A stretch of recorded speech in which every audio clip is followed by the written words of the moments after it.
Theo Vaughn, like all these people just came out of the woodwork to even Elon Musk before, like now he's seen as a huge loyalist to Trump, but beforehand he wasn't an alt-right conservative guy. So seeing all these people come out of the woodwork and really influence culture and say, hey, it's okay to like Trump, I think that really shifted a lot of people's minds. And we're like, well, maybe he's not as bad as the media is saying, and that like legacy media lost. They don't have the power of the people. They don't have influence over us anymore. So.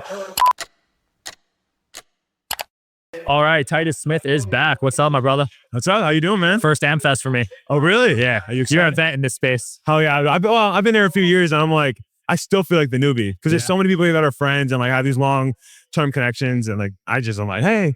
Yeah. It's been a great event, though, dude. Yeah, That's some solid people. Oh, dude, it's awesome. There's so many great people, so many great speakers. It's just, and after the big win, it's like super exciting because it's like a party. They're just so excited because this could have been super sad or it could have been super exciting based off the results on November 5th. So yeah, I think when you came on, it wasn't decided yet, right? it was like it was probably a few weeks or before. Yeah. And then a landslide victory. Crazy. Were you shocked? Yes and no. I was, because of 2020, everyone in this space was super like, what's gonna happen? Obviously, it was a different time, the pandemic and everything, but like.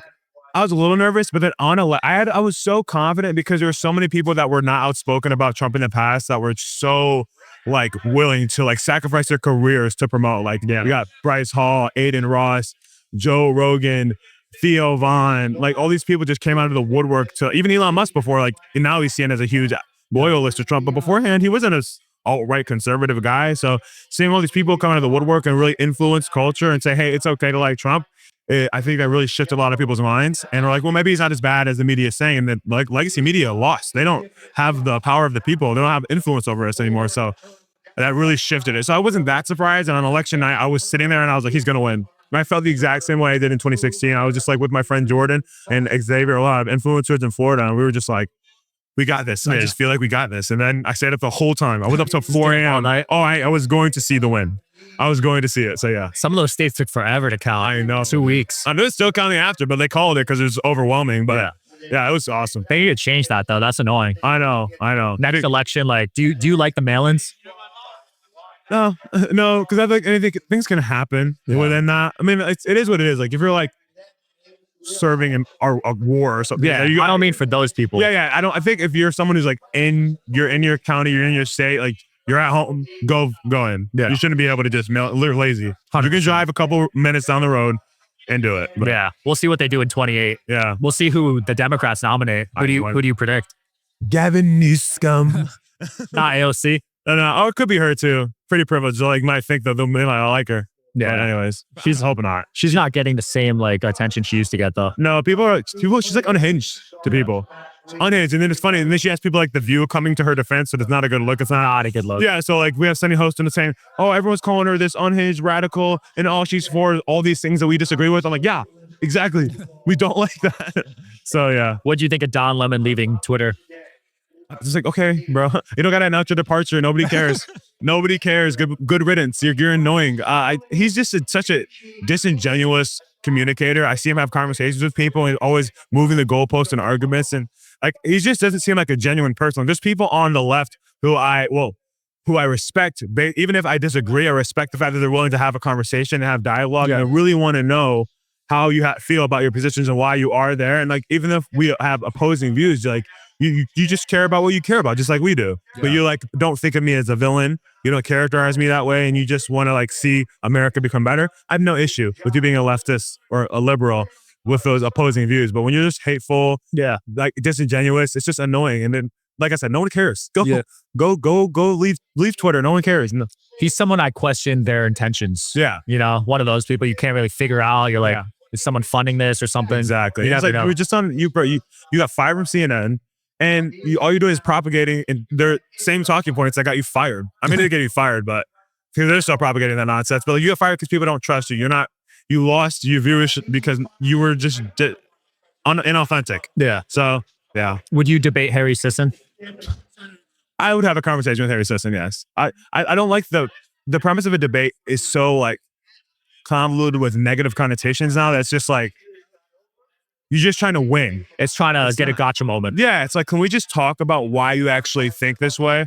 I don't want to debate. I saw that you debate or had a conversation with him. I don't do debates either. Yeah, it's me. I don't like that because it's just, It's too, I don't want to argue with you. I want to like really. Shout out to today's sponsor, Prolon. If starting the year with a fast feels a little daunting, you're not alone. There's an entire community of individuals wanting to make a meaningful decision in their health, just like you. This is what makes group fasting so powerful and why I'm joining in on Prolon's January Longevity Challenge, which is a coach-led program to set you up for fasting success. Prolon's fasting mimicking diet is a revolutionary plant-based nutrition program that nourishes the body while making cells believe they're fasting. I got all 5 boxes here and I'm starting day 1 tomorrow. It's researched and developed for decades at USC's Longevity Institute and backed by leading US medical centers.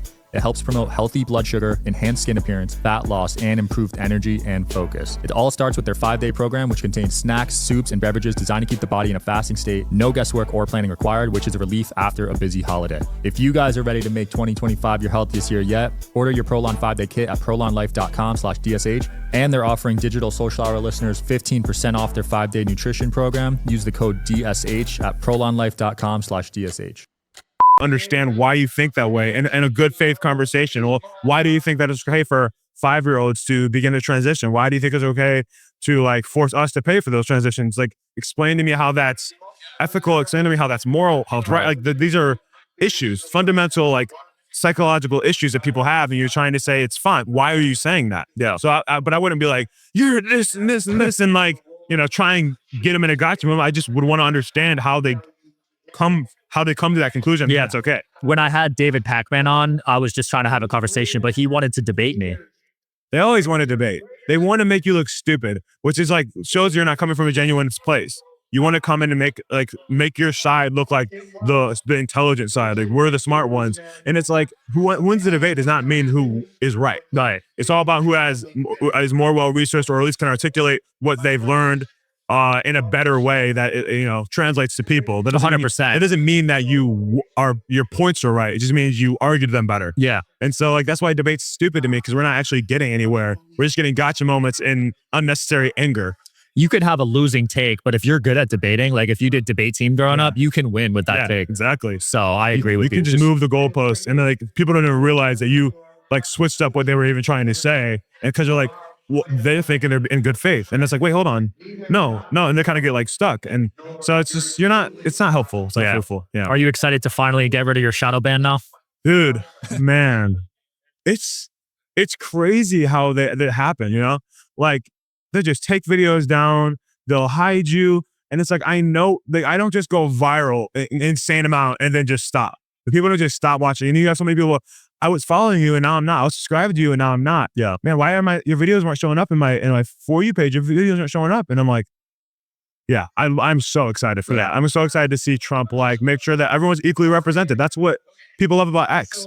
It's like Elon Musk is like, you can say what you want if you're an extreme crazy leftist. You can say what you want if you're extreme crazy alt-rightist. And he, unfortunately, he does allow porn on there, but it's still it's a great. He allows them to do that. So yeah, it's all about do what you want to do, unless you're breaking the law. You got a lot of engagement on that PR. I saw that clip. I saw some porn stars in your comment section. Like, hey, well, if you have a problem, just say that. I'm like, it's not about having a problem. It's about a lot of people have problems and a lot of people struggle.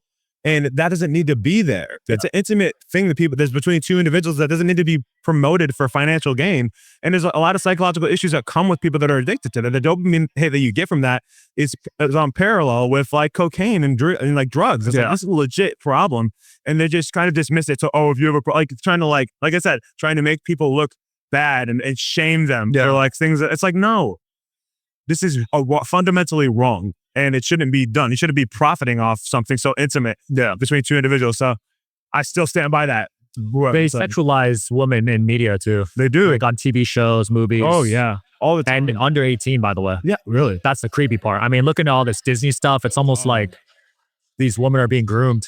Really. And it's so frustrating to see like the way Hollywood, and people are calling it out now. Yeah. It's like, why are you doing? Why was it so normalized? Because in the real world, it wasn't like crazy or it wasn't like done like that. Like people weren't accepting insane like lifestyles and insane things, but because they are, now that they're seeing the TV, you can notice it even more. It's like, oh, you're really propagating this terrible, disgusting, like sexualization. You can't turn on the TV show without seeing a porn scene. Yeah. You can't, it's like soft porn. You're like, I'm like, I just wanted to watch a good story. Yeah. Why are you showing me this? You can't go, like, when I fly, I watch movies. You can't even pull up a movie without a porn scene. Yeah, if it's kind of awkward. If it came out in 2018 or 2014 to now, it's just porn. Yeah, it's nuts. Soft porn. I'm like, fast forward. But yeah, I mean, It's affecting the psychology of a lot of men and women probably too. But what you think about the way that men like look at women? Like women get, some men are trash. Men only see us as objects. It's like you present yourself as an object. Like there's a reason why guys are more attracted to in the long, because they don't understand the difference between I'm attracted to you for tonight and I'm attracted to you for life. Yeah. Like if you're dressed super provocatively and you're a beautiful girl, yeah, you're gonna get the attention that you want. You're going to get a guy that's going to want to talk to you, but he would never want to marry you. He would never want to take you home to his mom. Like they just don't want to do that. But if you get a girl who's like covers herself up, is modest, you can be fancy, or you can be fashionable and modest and look beautiful and show your shape even in a nice, covering or covered fit. Guys are going to be attracted and drawn to that because like they know, okay, this woman is mine. She's not for the streets, as people say. She's not for the world. She doesn't care to probably show her body off to, and I don't do it for you. I do it for me. I was like, then take your picture at home on your camera roll and look at it whenever you want a confidence boost. You don't need to post it on the world. You don't need to go around the world and let everyone like see how big you are. It's like, or how fit you are, or whatever. So you know what you're doing, and that's just, the guys are gonna treat it the way that they are. Like you can, yeah. And you got 1,000 guys about to sleep with Lily Phillips. Yeah.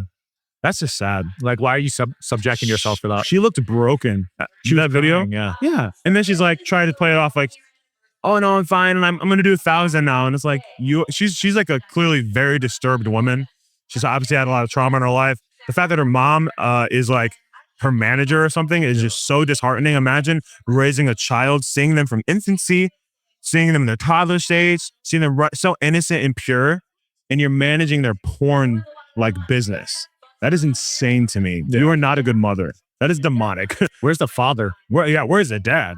Man, dad would not allow that. No, absolutely not. And if you, except for apparently that one Nala girl, her dad like got money from her. Like he was a pastor. I'm like, that's what? That's what I heard. Is that the redhead girl? Yeah. I heard that her dad was like a pastor, and he was like, he said taking money from her, and didn't mind her doing it because he was getting a good pay cut out of it, which just shows like the love of. I'm not opposed to money. I think having money is fine. Being a millionaire is fine, but the love of money is the root of all kinds of evil, and that's so true because you see with all these things, whether it be pedophilia, trafficking, anything, people are willing to do immoral, evil things for profit. OnlyFans on a smaller scale. Immoral, wrong, but you can make millions of dollars from it. Sophie Rain got what, $43 million for like soft porn or like whatever she's doing. I don't know if she's actually revealing or not. Yeah, fully. She says she doesn't, but it's so like disgusting. And it's like really people will do anything for money. And that's why it says it about the love of it. Not having money, but the love of it is the root of all kinds of evil because you're willing to do evil, immoral, corrupt things just for a bag. Absolutely. Yeah. It's messed up, man. Where can people find you and what do you got coming up next? You can find me on all platforms, Titus Ellis Smith. It's literally the whole name. I don't know why I did the 3-name thing, but I just did, and I am sticking with it. So Titus Ellis Smith on YouTube, Instagram, TikTok, and yeah, you can find me there. Boom. Check them out, guys. Peace. Thanks. Peace.